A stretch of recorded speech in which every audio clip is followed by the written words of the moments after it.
મહેશભાઈ, આગામી શું રણનીતિ હશે દક્ષિણ ગુજરાતની અંદર, ખાસ આદિવાસી સમાજના લોકોની માટે તમે સતત લડતા રહ્યા છો, તો આગામી સમયની અંદર શું નિર્ણય લેવાનો છે તમારો? કયા પ્રકારનું સ્ટેન્ડ આગામી સમયની અંદર? ધરતીકંપ આવે છે ને ત્યારે ખબર છે તમને? મને ધરતીકંપ આવે ત્યારે કોઈને ખબર જ ના હોય કે શું થવાનું છે. હા, એ ધરતીકંપ આવશે, હા, એ તમારે નોંધ લેવાનું રહ્યું હવે. અચ્છા, એટલો મોટો ભૂકંપ ગુજરાતની રાજનીતિમાં સર્જાશે? 100%. અચ્છા.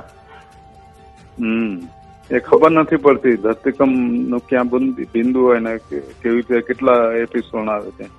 અચ્છા, એનું એપિસેન્ટર કયું હશે અથવા કઈ જગ્યા આવશે કોઈને ખ્યાલ પણ નહીં હોય? ના, નહીં હોય ને.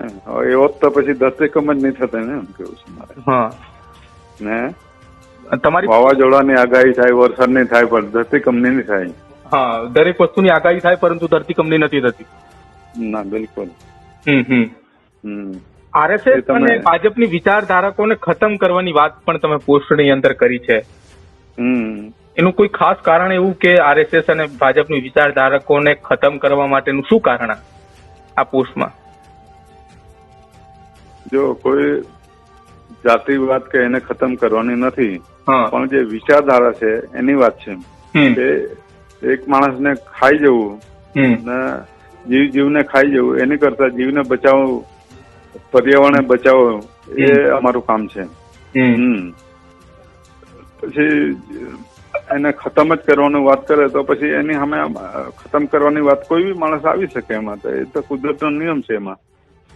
તો મહેશભાઈ, આગામી સમયની અંદર ફરી એક વખત બીટીપી ની શરૂઆત થઈ શકે ખરા? કોઈ બી થઈ શકે. અચ્છા, ધરતીકંપ કોને કહેવાય? હા, તો ચોક્કસથી ફરી એક વખત દક્ષિણ ગુજરાતમાં ભૂકંપ આવશે. એ આજથી નક્કી રહ્યું, ક્યારે આવશે એની કોઈ આગાહી નથી. ના, બિલકુલ નહીં. એ આ લોકોને પૂછી લેવાનું. ધરતીકંપ આવશે પણ ક્યારે આવશે એ સરકારને પૂછી લેવાનું. એમાં કદાચ એમના જે ઇન્ટેલિજન્સ બ્યુરો હોય એને ખબર હોવી જોઈએ. અચ્છા. મિત્રો, આવા જ વિડીયો અને શોર્ટ્સ જોવા માટે આજે જ અમારી ન્યૂઝ રૂમ યુટ્યુબ ચેનલને સબસ્ક્રાઇબ કરો.